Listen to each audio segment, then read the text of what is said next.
beserta teman-teman semuanya yang saya hormati dan saya banggakan. Teman-temanku semuanya, pada kesempatan kali ini saya akan menyampaikan diseminasi budaya positif di SD Negeri Saryoso ini untuk 1 jam mendatang. Tetap semangat ya teman-teman ya. Terima kasih.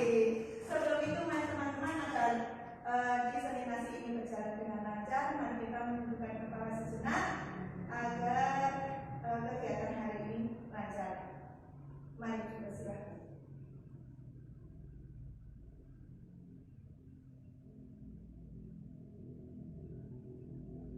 Selesai? Oke, baiklah teman-teman. Pada hari ini Sabtu 28 Oktober 2023, saya sendiri Martina Silviati, CGP Angkatan 9 akan mendiseminasikan tentang budaya positif. Nah, sebelum kita memulai teman-teman, berikut ada komitmen pada hari ini. Kita agar pembelajaran kali ini, pembelajaran untuk pelaksanaan diseminasinya ini berjalan lancar, kita akan membuat komitmen belajar. Di sini Anda mengikuti kegiatan dengan baik, kemudian berpartisipasi aktif dalam kegiatan, kemudian mengajukan tangan apabila mengusulkan pendapat dan lainnya, dan juga di sini boleh izin apabila mengajukan tangan, izin atau apapun apabila keluar ruangan. Nah, teman-teman semuanya ini baru contoh saja. Apakah perlu kita perbaiki teman-teman? Nambahi gimana Kak? Mengikuti sampai selesai. Oh, mengikuti sampai selesai. Setuju sekali, tepuk tangan. Terima kasih. Adakah yang bisa diulangi? Mau diulangi teman-teman? Ketiga. Oke, kita lanjutkan teman-teman. Nah, ini tadi mengikuti sampai selesai. Mengikuti sampai selesai. Terima kasih sekali. Nah, di sini teman-teman salah satunya adalah hadir seutuhnya. Di sini kalau di dalam bahasa Inggris apa mislia? Bacanya bagaimana ya mislia? Yang mana? Yang ini mislia. Yang ini mislia. Bacanya bagaimana mislia? Kalau nggak salah present mindful. Iya, mindfulness begitu ya. Nah, kaitannya dengan itu Bapak Ibu, kita akan mindfulness dulu Bapak Ibu. Dengan bantuan ini kita ikuti ya Bapak Ibu. Lanjutkan sejenak apa yang Anda lakukan. Lalu ambillah posisi yang nyaman. Ambil posisi yang nyaman Bapak Saat Ibu. duduk ataupun berdiri sesuai dengan kondisi yang memungkinkan bagi Anda. Duduklah dengan posisi tegak, tidak membungkuk, namun tetap rileks. Rilekskan kedua bahu kiri dan kanan. Letakkan kedua telapak tangan pada paha. Lemaskan jari-jari tangan. Rasakan tubuh bertumpu pada lantai atau tempat duduk Anda. Istirahatkanlah. Rasakan lantai Anda berpijak. Rasakan tempat duduk Anda. Silakan pejamkan mata atau arahkan pandangan ke depan. Rilekskan kedua kelopak mata. Tarik nafas dalam. Sadari nafas masuk. Sadari nafas keluar. Rasakan udara segar yang masuk melalui lubang hidung. Rasakan udara hangat yang keluar dari lubang hidung. Lakukan sebanyak 2 kali.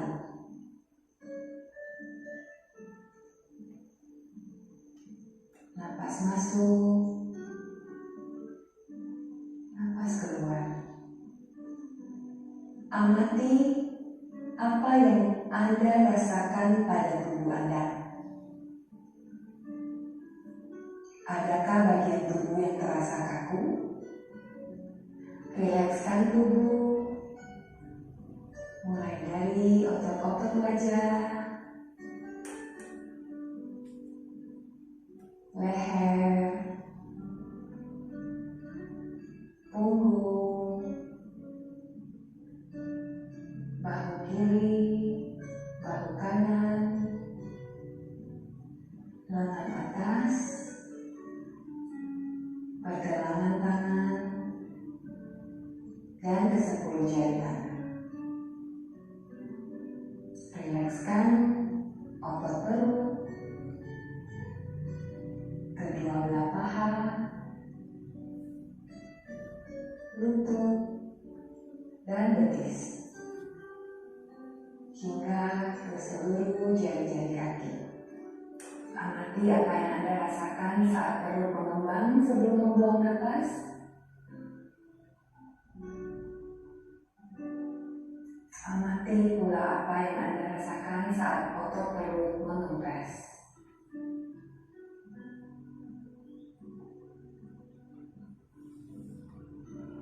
Apa yang Anda pikirkan saat ini? Jika pikiran Anda membara pada hal lain atau terasa ngantuk, perlahan kembalikan pikiran Anda pada napas Anda. Amati napas yang terasa lebih pelan dan dalam.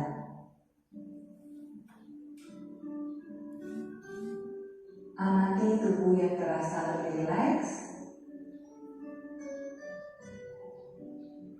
Amati pikiran yang terasa lebih fokus.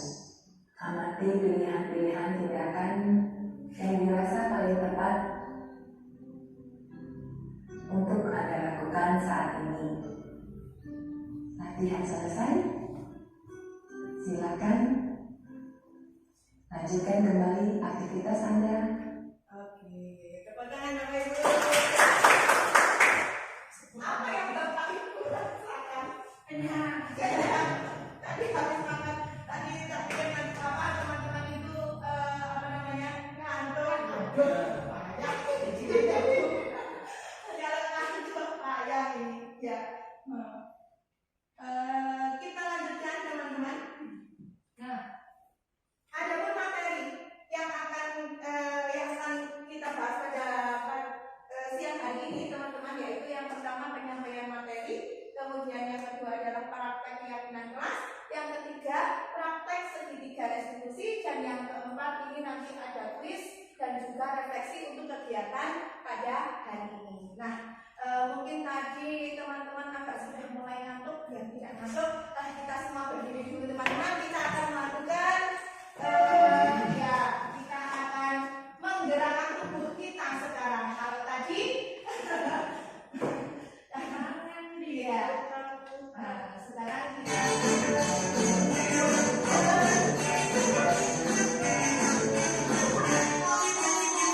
tangan diputar-putar, bertepuk tangan diputar-putar, tegaklah bahu, tangan diputar-putar, tegaklah lutut, digoyang-goyang, digoyang-goyang, digoyang-goyang, tangan diputar-putar, bertepuk tangan diputar-putar, tegaklah bahu. Oke, baiklah teman-teman, tadi kita sudah reading sejenak, kita sudah segar, kita lanjutkan untuk kegiatannya. Untuk tujuan kegiatan pada siang hari ini, teman-teman semuanya, diharapkan semua guru di SD Negeri Saryoso itu nantinya dapat memahami pentingnya mengetahui kebutuhan belajar dan lingkungan yang memfasilitasi seluruh individu di sekolah agar dapat meningkatkan kompetensinya secara aman dan nyaman.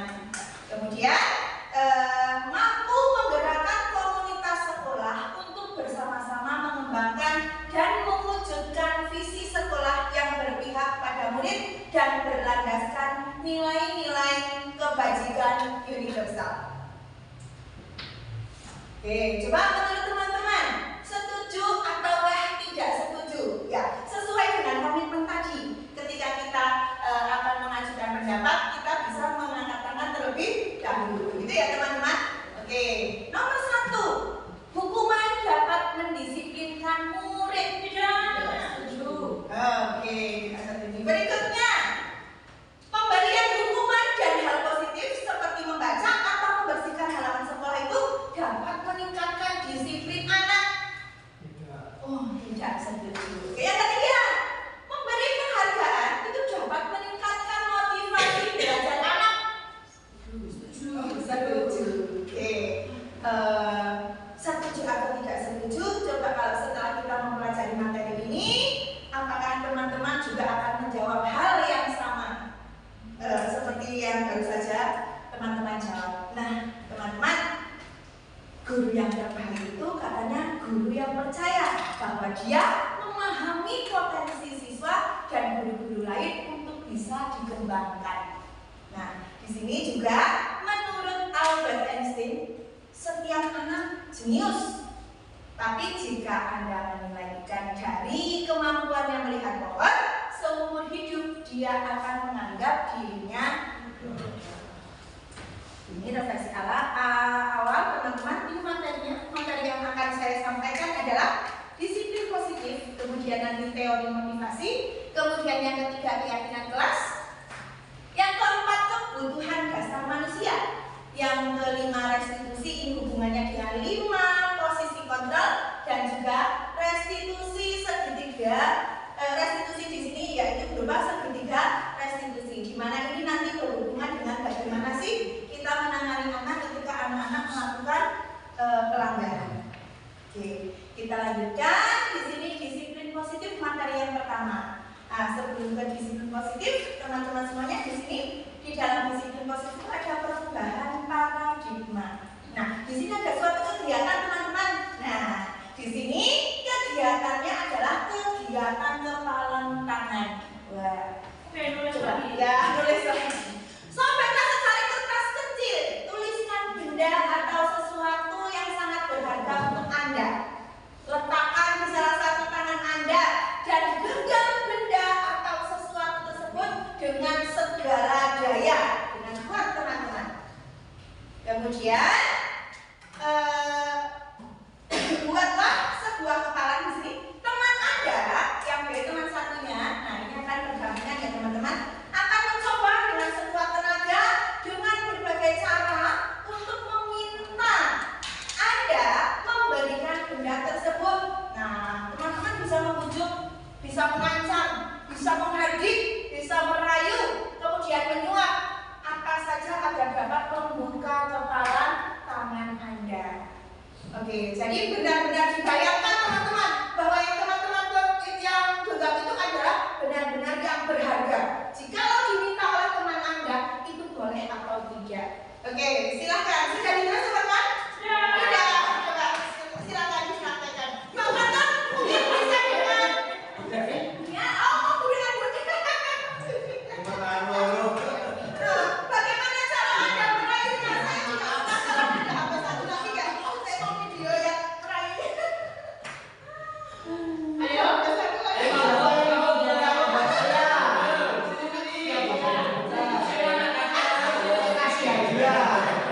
Bapak terlihat cantik dan baik hati. Bolehkah ku pinjam apa yang ada di rumah? Nanti saya kasih uang Pak. 50.000 Pak. 100.000 Pak. Nanti nggak bisa lebih.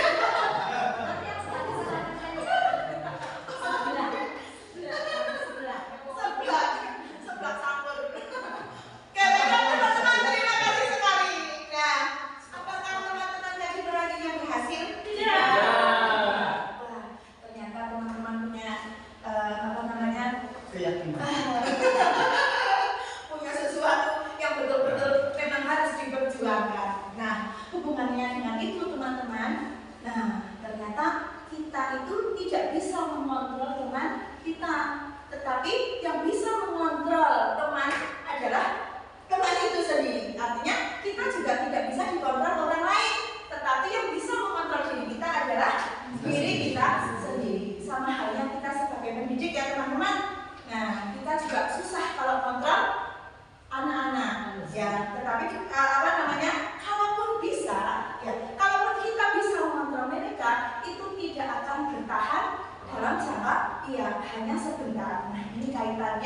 dengan perubahan paradigma teori kontrol. Nah, kalau di paradigma tadi respon itu kalau murid-murid itu bisa mengikuti kita, tetapi itu tidak akan bertahan lama, ya, karena mereka punya keyakinan mereka sendiri. Nah, di sini teman-teman ada ilusi kontrol. Di sini ada ilusi guru mengontrol murid. Itu seperti apa? Ilusi bahwa kritik dan membuat orang bersalah itu dapat menguatkan karakter. Kemudian ilusi bahwa semua penguatan positif efektif itu dapat apa? Semua penguatan positif efektif dan bermanfaat. Kemudian yang berikutnya adalah ilusi bahwa orang dewasa memiliki hak untuk memaksa. Nah, kita di sini sebagai pendidik tentu saja kita termasuk orang dewasa ya teman-teman. Nggak mungkin kan kita memaksa murid harus seperti ini, tidak ya teman. Tetapi kita sebagai guru, kita wajib menuntun atau mengarahkan bagaimana yang seharusnya. Nah, nanti kaitannya dengan restitusi. Nah, ini teman-teman, kalau dibuat peta konsep yang akan kita pelajari hari ini adalah seperti ini.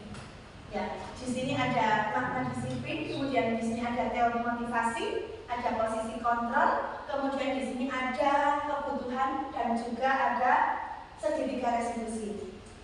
Kita lanjutkan. Nah, apakah makna disiplin? Nah, tahunya kalau saya teman-teman tahunya kalau disiplin itu pokoknya sesuatu yang berhubungan dengan hukum, dengan aturan. Nah, kalau saya berpikirnya seperti itu, tetapi setelah saya baca, setelah saya mengikuti pelatihan ini teman-teman, ternyata disiplin itu berasal dari bahasa Latin, yaitu disiplina, bukan Martina. Ya, yang artinya belajar. Nah, makna asal dari kata ini berkonotasi dengan disiplin disiplin diri dari murid.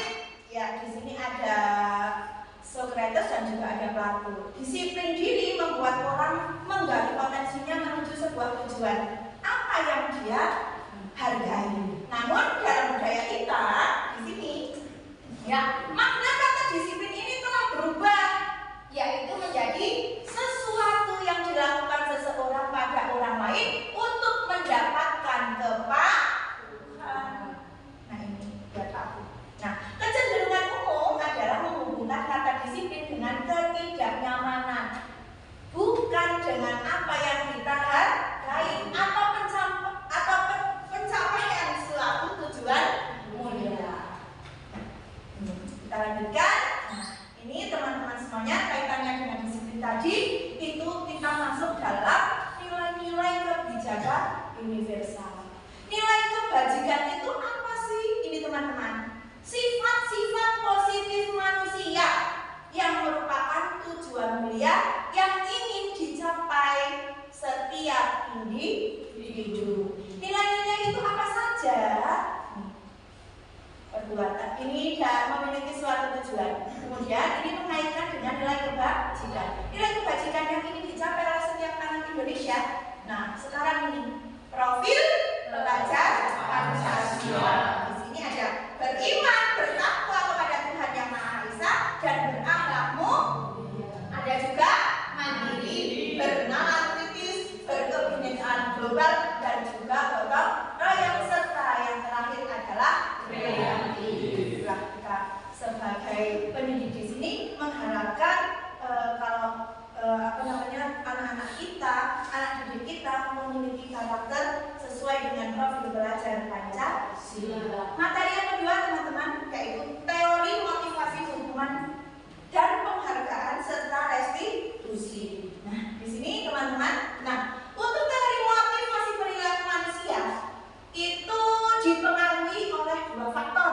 di mana faktor itu ada faktor internal dan ada faktor eksternal. Kita lihat yang pertama teman-teman, untuk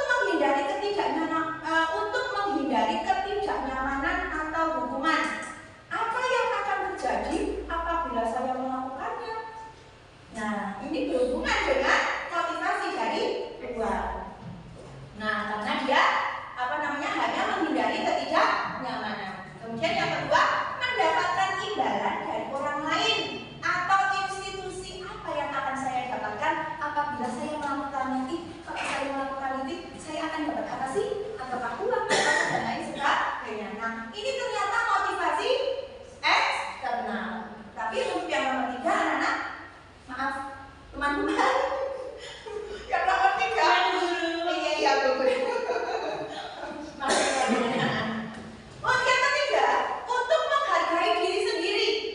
kaitannya dengan diri sendiri. Saya akan menjadi orang yang seperti apa apabila saya melakukan seperti itu. Nah, artinya di sini dia menghargai dirinya sendiri. Nah, ini dia mendapatkan motivasi itu pada dirinya sendiri, sehingga motivasi itu dinamakan dengan motivasi internal. Nah, ini teman-teman, diharapkan dengan mempelajari materi ini kita bisa untuk memunculkan motivasi internal yang ada pada anak. Ya, lanjutkan. Nah, Ki Hajar Dewantara menyebutkan bahwa merdeka itu artinya tidak hanya terlepas dari perintah, akan tetapi juga cakap buat memerintah diri sendiri. Ya, Mbah Ki Hajar saja sudah menyampaikan seperti itu, Bapak Ibu. Nah, dihukum oleh penghargaan. Nah, di sini tadi juga sudah saya sampaikan di depan ya, ada jangka panjang dan pendek. Nah, dihukum oleh penghargaan apabila kita memberikan memotivasi anak berupa penghargaan, mungkin ini pengaruh jangka pendek dan jangka panjangnya ini tetap ada. Nah, kemudian ada penghargaan itu bisa menghukum. Kemudian ada penghargaan mengurangi ketepatan. Penghargaan tidak efektif. Kemudian penghargaan itu merusak hubungan. Penghargaan menurunkan kualitas. Penghargaan mematikan kreativitas. Kemudian di sini penghargaan mengurangi motivasi intrinsik. Nah, kaitannya dengan untuk pengaruh jangka panjang tadi sedikit sudah dijelaskan. Kemudian kebajikan atau apresiasi di sini dalam memberikan apresiasi atau pengakuan itu kita perlu mengingat beberapa hal. Di antaranya adalah beri pengakuan secara khusus, kemudian beri pengakuan secara pribadi, kemudian beri pengakuan kepada semua murid, itu bisa bergantian, kemudian beri pengakuan secara konsisten dan juga fokus pada proses. Nah, dalam memberikan apresiasi kita perlu mempertimbangkan ini teman-teman semuanya. Nah, agar mungkin lebih nyaman untuk siswa-siswa. Kita lanjutkan contoh pengakuan atau apresiasi kebajikan di sini. Nah, ada pembuka seperti ini. Kemarin saya perhatikan. Nah, di situ kemudian nilai kebajikannya apa sih? Di sini rasa empati yang besar. Wah, ternyata saya diperhatikan. Situasinya pada saat menolong murid baru di kelas. Mungkin kita juga sama ya, kalau teman kita ada salah satu teman kita kebetulan biasanya bersama dengan kita, tapi tidak ada bersama kita karena sakit dan lain sebagainya, kita juga akan ada nilai kebajikan di sini. Kenapa dan lain sebagainya. Gitu. Kemudian saya menghargai, itu nilai kebajikannya adalah kepedulian, di mana pada saat kamu membantu teman-temanmu di tugas kelompok. Nah, seperti sekarang ini teman-teman. Nah, saya melakukan aksi nyata diseminasi. Alhamdulillah. Oh, yes, silahkan. Digoyang-goyang. Oke, teman-teman semuanya. Tambah 1, 2, 3. Oke. Tambah 4. Tambah 4. Tambah 5. Oke, tambah 5, 4.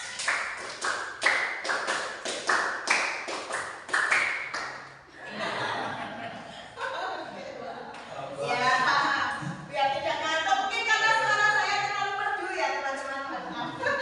Aduh. Oke, kita lanjutkan teman-teman di sini untuk membuka terima kasih. Terima kasih untuk.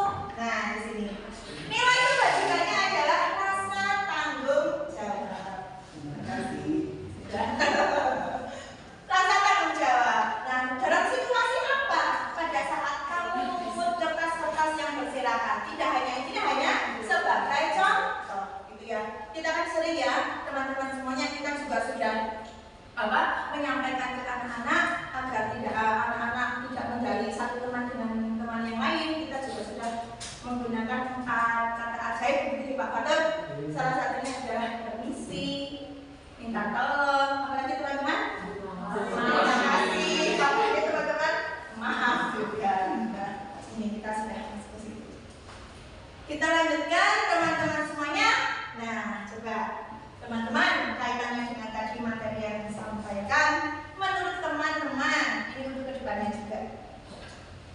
Mencatat 100 kali di dalam buku mencatat 100 kali di dalam buku, kalimatnya adalah saya tidak akan terlambat lagi karena saya tidak akan terlambat lagi. Tulisannya seperti itu ketika terlambat ke sekolah. Menurut teman-teman ini berupa hukuman atau konsekuensi? Hukuman. Ayo dimulai. Ya, lari mengelilingi lapangan basket 2 kali karena terlambat dari sekolah. Murid diminta untuk push up 15 kali karena tidak menggunakan masker ke sekolah. Hukuman. Mungkin pada saat pandemi ya teman-teman, sekarang kan sudah tidak. Oke. Menggantikan kertas tugas teman yang telah dicoret-coret, konsekuensi. Membersihkan tumpahan air di meja kelas. Oke, yang ini murid disuruh mengenakan sepatu. Murid disuruh tidak mengenakan sepatu seharian di sekolah karena tidak mengenakan sepatu hitam. Kasihan sekali. Lari mengelilingi lapangan basket 2 kali. Karena ini ada hubungannya dengan pembelajaran IPC. Wah, betul sekali. Teman-teman, perbedaan hukuman dan konsekuensi. Ya, kalau di sini dikatakan hukuman itu sesuatu yang menyakitkan, itu harus terjadi. Tetapi konsekuensi itu sendiri sesuatu yang harus terjadi. Di sini silakan baca teman-teman. Oke, literasi. Membuat anak sakit fisik. Jika teman-teman tidak nyangkut. Ya. Ini perbedaan antara hukuman dan juga konsekuensi. Kita lanjutkan. Nah, apa itu restitusi? Apa itu restitusi? Restitusi adalah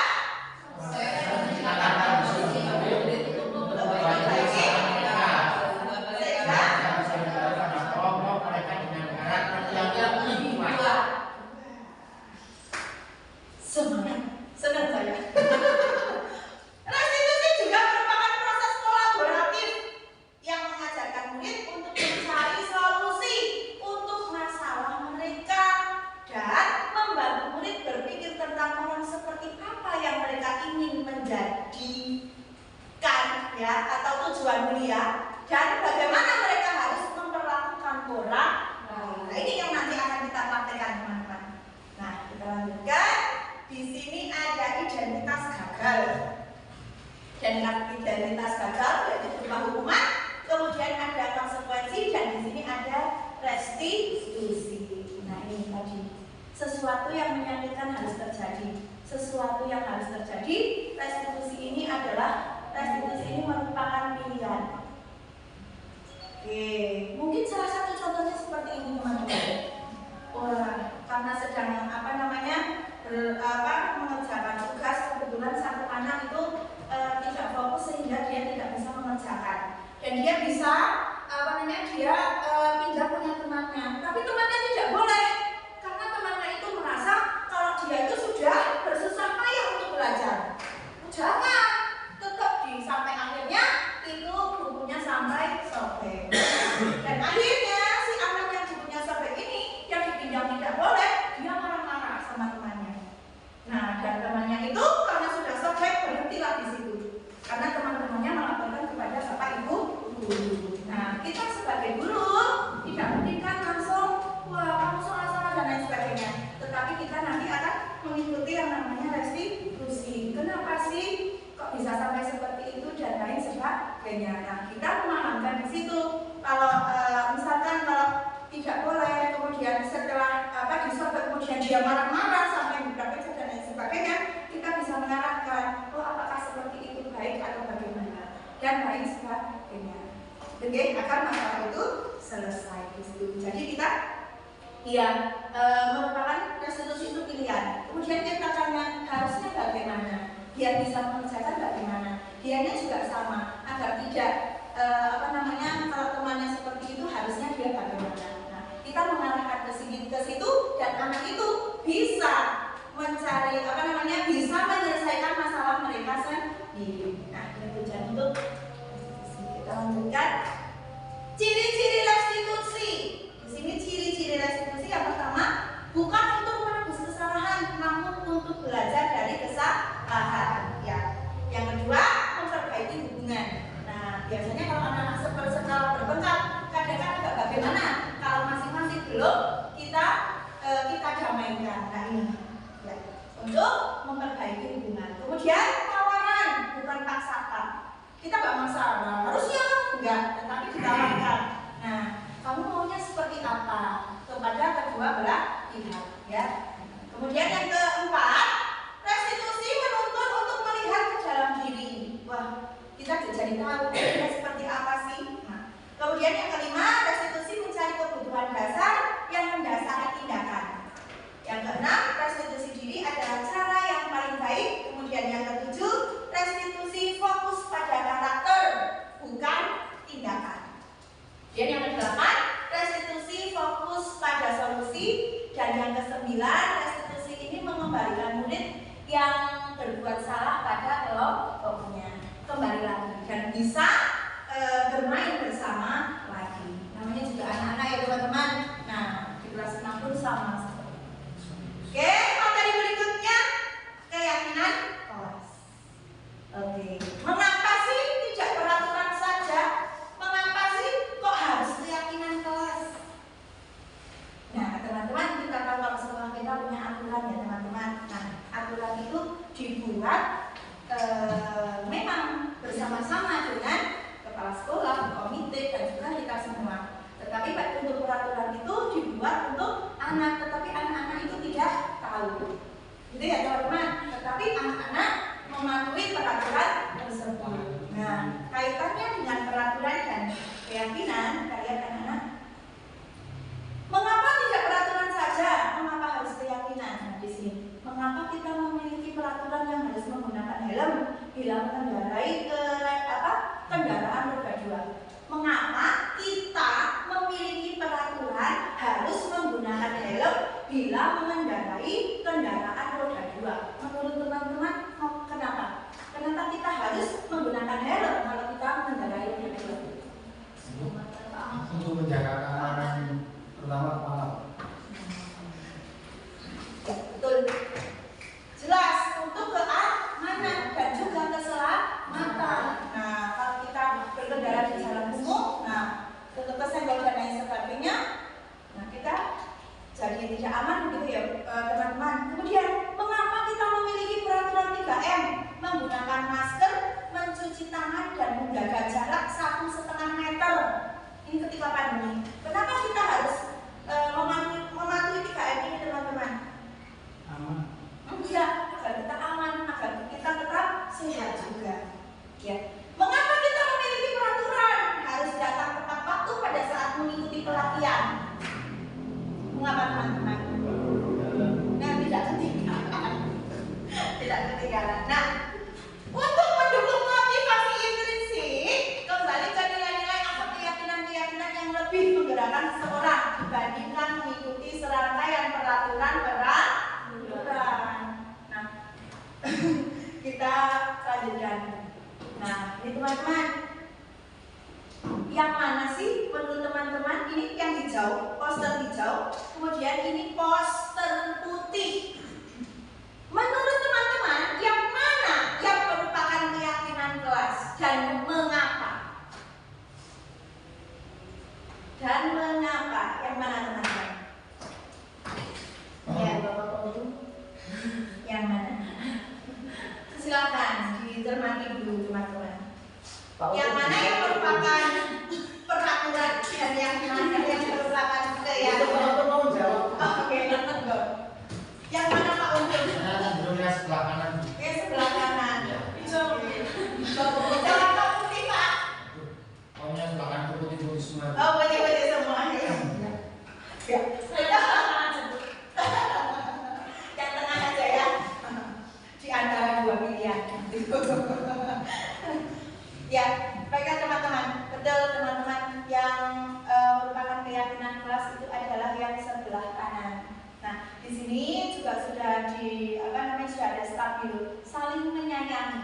Kemudian yang kedua, kami murid yang semangat. Semangat.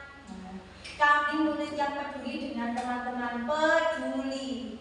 Nah, ini Kak saling menyayangi, semangat, peduli. Ini adalah nilai-nilai kebajikan dari keyakinan. Nah, kita lanjutkan teman-teman. Dalam membuat keyakinan kelas, teman-teman, ya nanti kalau keyakinannya sudah terbuat, nanti keyakinan itu akan dipilah menjadi, nanti ada dengan hormat. Di sini hormat maksudnya tadi kan ada peduli, ada sayang. Di sini salah satu contohnya di sini untuk pendalaman keyakinan di sini adalah hormat. Artinya apa? Saling menghormati. Di sini terdengar. Kalau terdengar itu seperti apa? Satu orang berbicara, yuk saya bantu, kita bisa selesaikan ini bersama. Tolong ya, permisi. Nah, ini kita dengar. Kemudian yang terlihat itu bagaimana? Ya, terlihat ini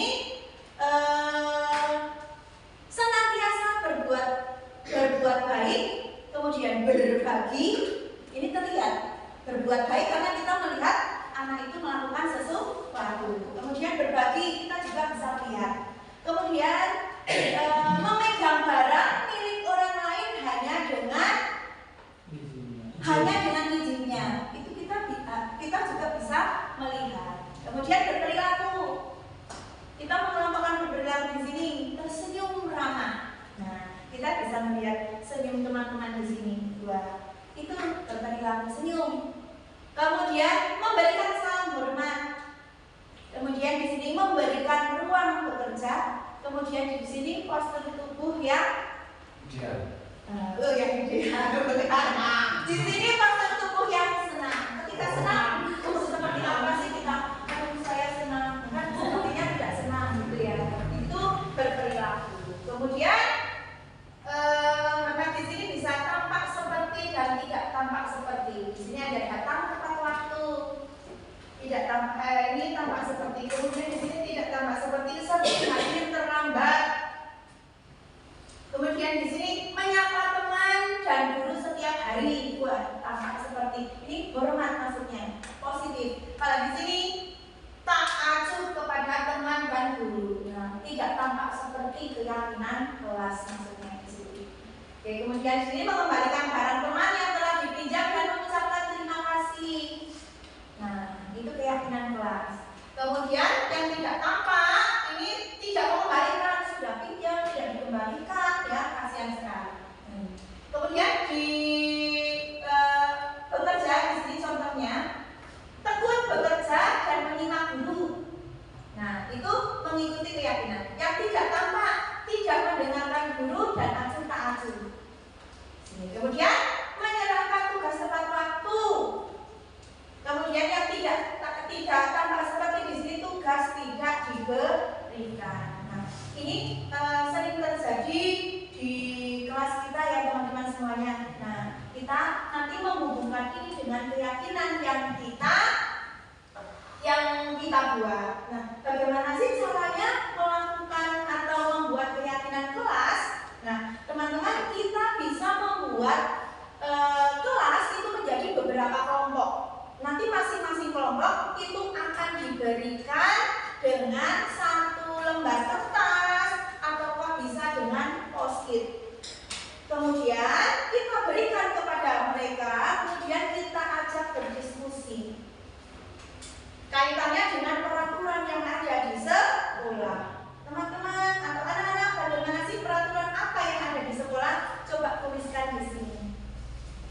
Kalau sudah masing-masing kelompok kan mereka berdiskusi. Setelah itu ditempelkan di depan.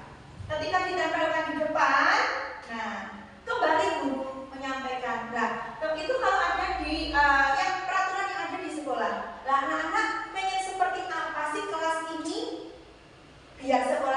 Biar kelas kita atau sekolah kita nyaman. Anak-anak itu pengen seperti apa sih? Coba kita membagikan lagi.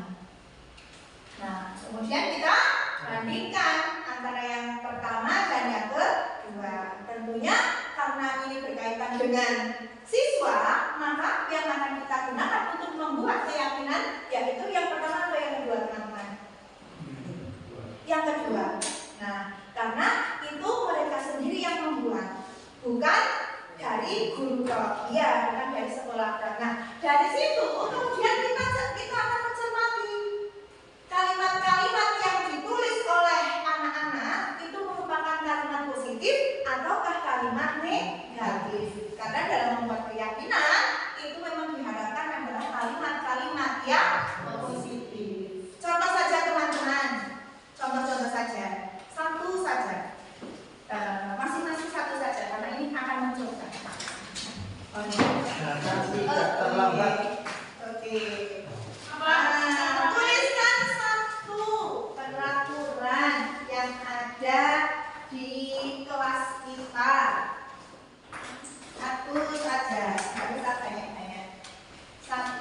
tempat bekerja.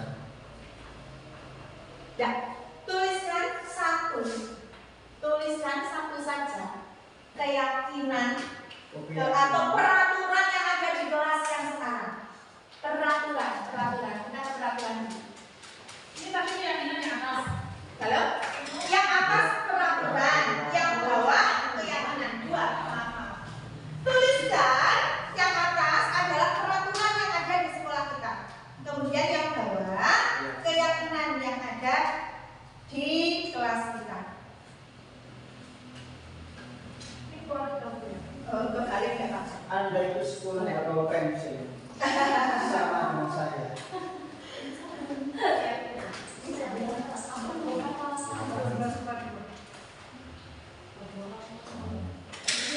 Sebentar, ditampilkan ya. Ditampilkan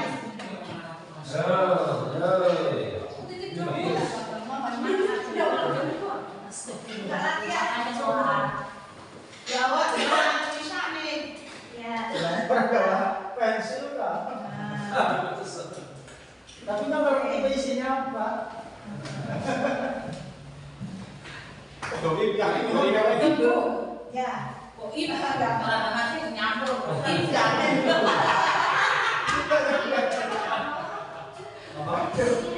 Ini namanya pembulian.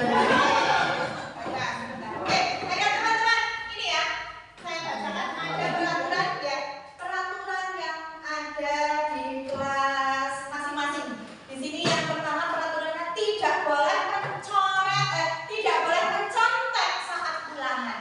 Menurut teman-teman ini kalimat positif atau negatif? Negatif. Berarti kaitannya dengan itu untuk keyakinannya menjadi bagaimana? Soal sendiri saat ulangan. Oke, mengerjakan soal sendiri saat ulangan. Ya, kita ya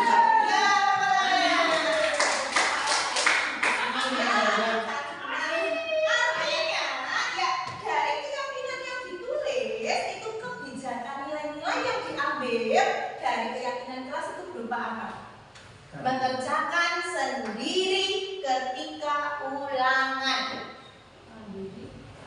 Mandiri. Apalagi? Jujur. Nah, itu nilai keyakinannya, nilai kebajikannya ada di situ. Jadi diharapkan kalau keyakinan membuat keyakinan kelas itu kalimatnya berupa kalimat yang positif dan di situ terdapat nilai-nilai dari nilai-nilai kebajikan. Kita lanjutkan teman-teman. Oke. Untuk yang lainnya kita bahas nanti setelah. Oke, ini peraturan dan keyakinan kelas. Untuk peraturan itu selalu kembalikan buku ke tempatnya. Kalau di sini keyakinan kelasnya adalah tanggung jawab. Di sini juga sama. Tadi tidak boleh mencoret-coret, tidak boleh mencontek saat ulangan. Berarti keyakinan kelasnya adalah jujur. Mandiri. Di sini juga ada yang sama nih. Hadir di sekolah 15 menit sebelum pembelajaran dimulai. Wah, ini ada juga di sini. Berarti keyakinan kelasnya apa? Menghormati orang lain. Di sini ada dilarang menggunakan narkoba. Ini peraturan. Di sini juga kalimatnya apa teman-teman? Negatif. Maka di sini keyakinan kelasnya berupa kesehatan. Berkaya itu. Iya, sebenarnya dengan menggunakan narkoba itu membuat tubuh kita menjadi sakit. Nah ini makanya cari kesehatan. Bagaimana caranya agar murid-murid kita ini mengikuti keyakinan kelas dan juga melakukan nilai-nilai kebajikan. Kita lanjutkan. Ini kita sudah ke materi yang berikutnya yaitu kebutuhan dasar manusia. Teman-teman semua perlu kita ketahui bahwa kebutuhan dasar manusia itu ada 5. Yang pertama di sini adalah apa teman-teman? Bertahan hidup. Yang kedua, Asal sayang dan rasa diterima. yang ketiga, Kebebasan. yang keempat, Kesenangan. dan yang kelima, Kepuasan. ya bertahan hidup. Kita tidak tahu mungkin ketika anak-anak datang ke sekolah, anak-anak itu terkadang terlambat dan lain sebagainya. Kita tidak boleh semena-mena kalau anak itu kenapa terlambat langsung dihukum itu tidak.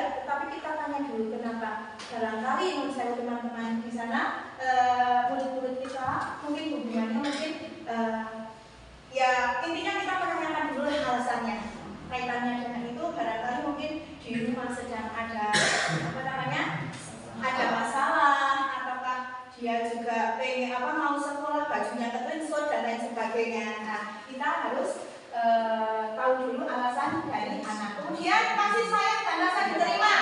Kita tahu bahwa semua peserta didik itu di mata kita itu sama, begitu nggih? Nah, tidak mungkin kita hanya lebih dekat kepada yang pintar saja, kita lebih dekat kepada yang mungkin yang kaya saja dan lain sebagainya. Tetapi tidak. Nah, biar bagaimana caranya anak-anak itu merasa nyaman dan merasa diterima, bahwa berpendapat itu juga sama rata. Semua berhak untuk mendapat semua itu berhak untuk mengeluarkan pendapat. Dan kita itu wajib memberikan masukan atas pendapat dari teman-teman. Nah, agar mereka merasa diterima. Kemudian kebebasan, ya mereka juga memerlukan kebebasan kaitannya dengan keyakinan kelas. Nah, ini kebebasan. Kemudian kesenangan, mereka juga butuh kesenangan. Dan yang terakhir adalah kepuasan. Mereka senang kalau mereka berhasil tuh, yuk kita puji itu senang sekali ternyata anak-anak. Nah, ini karena dia ingin diakui bahwa oh saya sudah bisa loh. Seperti ini penguasaan. Kita lanjutkan 5 posisi kontrol. Di sini ada kita sebagai teman, ada sebagai penghukum, ada sebagai pemantau, ada pembuat rasa bersalah, dan ada sebagai manajer. Nah, ini peran kita teman-teman semuanya. Nah, di sini ada 5 posisi kontrol. Di sini sebagai penghukum, menghardik, menunjuk-nunjuk, menyakiti, menyindir. Nah, ini penghukum. Nah, ini identitas gagal. Ini yang tidak boleh. Nah, kemudian pembuat rasa bersalah, berceramah, kemudian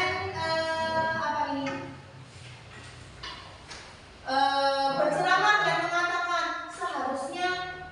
seharusnya, nah, ataukah ibu kecewa kamu seperti itu. Nah, itu kan membuat anak-anak merasa bersalah. Nah, kalau ini di penghukum, nah ini kita menyindir, kita menyakiti.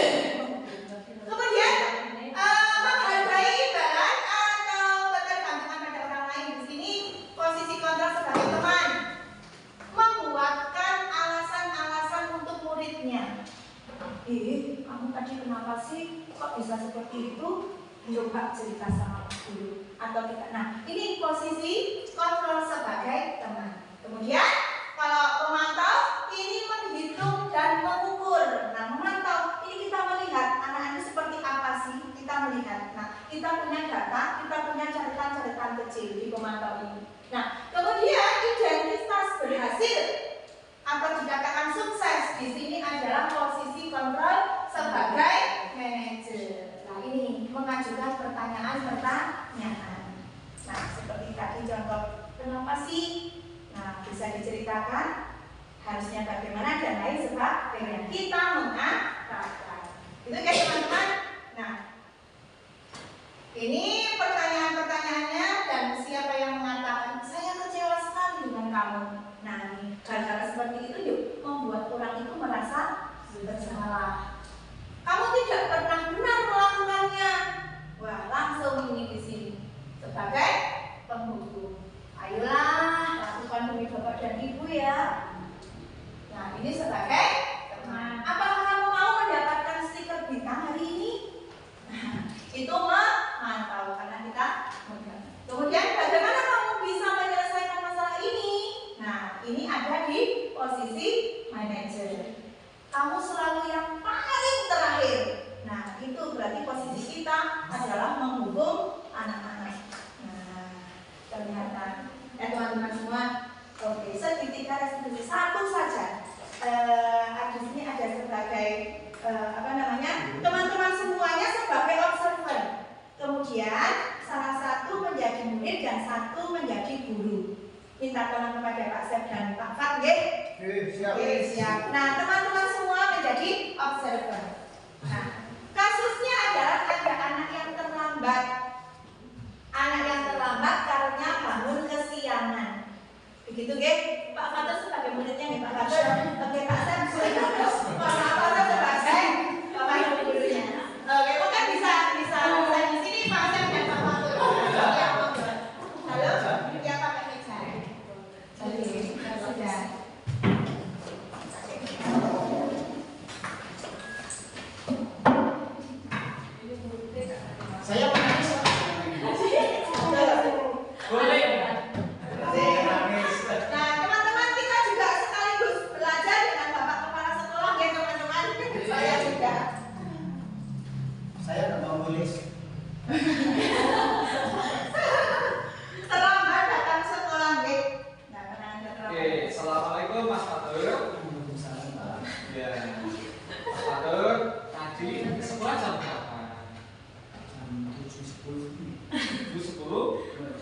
Oke, berarti terlambat sekolah ya? Iya. Ya, coba ceritakan kenapa Mas Fatur bisa terlambat sekolah. Baju istriku sama ibuku. Saya tadi sudah ganti baju, sudah mau berangkat. Oh, ada belakang. Yuk. Nah, kalau mau ke sekolah, mau takut, mau ke belakang di sekolah, diajak sama teman-teman, ke belakangnya di rumah. Oke, baik Mas Fatur. Kira-kira yang menyebabkan Mas Fatur apa? Mau ke belakang apa? Makanya kekenyangan. Kenyamanan. Terus makan pedas tidak tadi? Oh ya, oke. Nah, dari apa yang Mas Fatur tadi lakukan di rumah, makan kekenyangan, kemudian makan pedas juga, ya kan? Dari Mas Fatur apa? Mules. Terus ke kamar mandi, ya kan? Ya, belakang akhirnya terlambat sekolah. Kalau terlambat sekolah, berarti melanggar keyakinan kelas ya. Iya, kan saya nggak boleh datang terlambat. Oke, berarti menyadari ya bahwa Maaf ya Pak. Iya, Maksud saya tidak. berarti menyadari bahwa tadi pagi Mas Fatur sudah melanggar keyakinan kelas kita. Oke. Baik, kira-kira besok lagi biar tidak seperti itu, Mas Fatur bagaimana? Itu ya besok saya akan Besok saya tidak mau makan lagi. Dikurangi. sarapan secukupnya. Baik, dan sarapan tidak secukupnya. makan pedas. Baik, ya. Nanti satu, apa? Makan secukupnya. Yang kedua, Mengurangi ya, jadi perutnya jadi nyaman, ya tidak?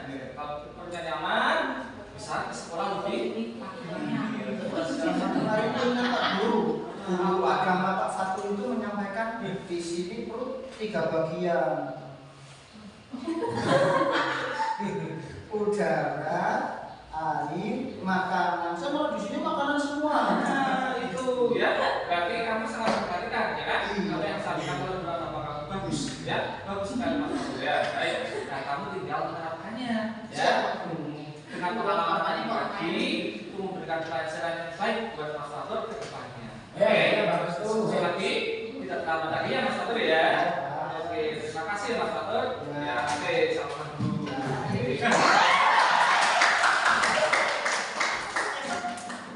Aja makan mie itu udah sudah. Nggak marahin, tulus. Oke, terima kasih pada Bapak dan Ibu.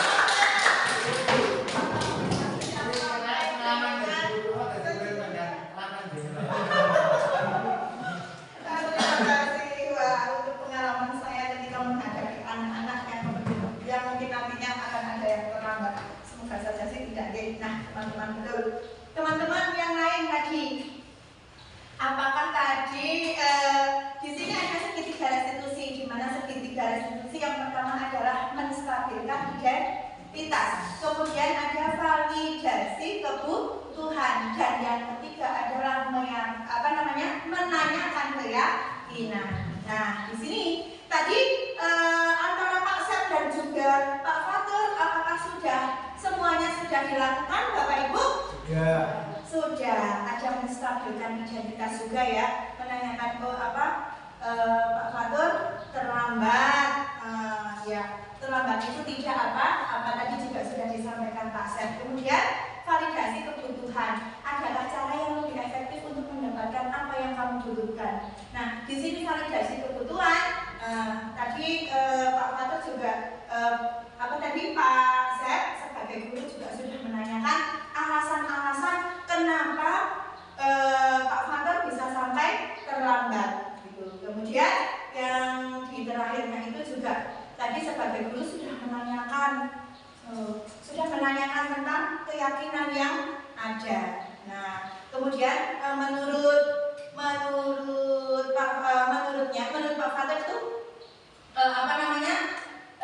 dia sudah melakukan atau melanggar keyakinan atau tidak. Kemudian tadi juga guru sudah mengarahkan ke depannya. Bagaimana untuk ke depannya?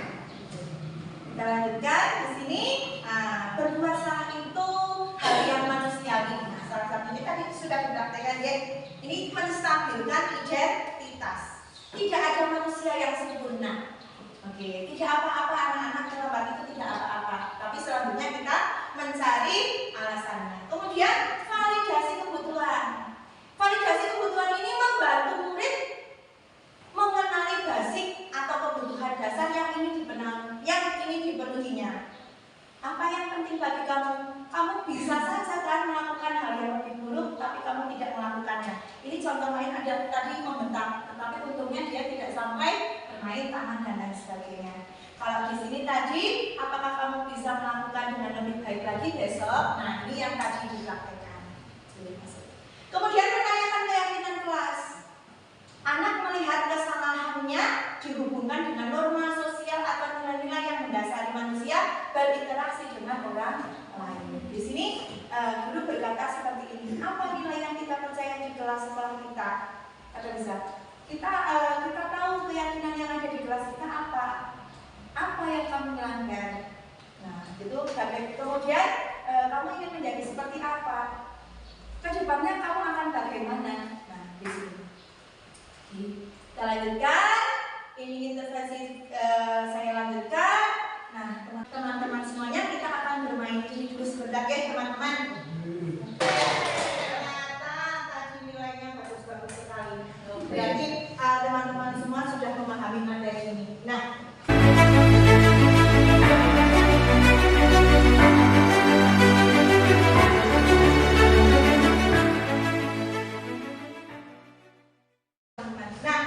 teman-teman semuanya, ini berikut adalah refleksi. Nah, mungkin ini kita bisa menjawab untuk diri kita sendiri. Oke. Yang pertama, hal baru apa yang mengubah paradigma saya yang saya dapatkan? Kemudian, perasaan apa yang muncul selama mengikuti sesi ini, khususnya mengenai makna disiplin dan motivasi intrinsik? Oke, yang berikutnya, peran Among seperti apakah yang saya telah lakukan selama mengikuti modul ini? Dan yang terakhir, saya akan menjadi Among yang seperti apakah setelah mengikuti modul ini? Nah, teman-teman semuanya, nanti saya foto, saya share ke saya share ke grup. Nanti teman-teman semuanya menjawab dari refleksi ini dan dikirimkan ke saya. Begitu ya teman-teman?